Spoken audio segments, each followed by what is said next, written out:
साथ में चंद्रहास मेरे प्राणों में प्राण प्रिय भर गए अमृता का प्रकाश। जो अनुपम भक्ति मिली उसमें करुणा को आत्मसात कर लो। पाया जो पुण्य प्रकाश ना उससे जगती का दुख हर लो। अपनी महाशक्तियों से दुखियों का परित्राण करो। हे कल्याण रूप लंका नरेश, इस त्रिभुवन का कल्याण करो।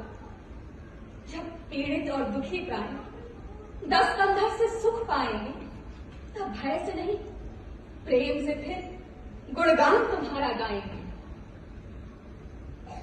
हृदयेश्वरी सत्य कह रही हो, तुम मेरी आत्मशक्ति मानना प्राणों से अधिक मानता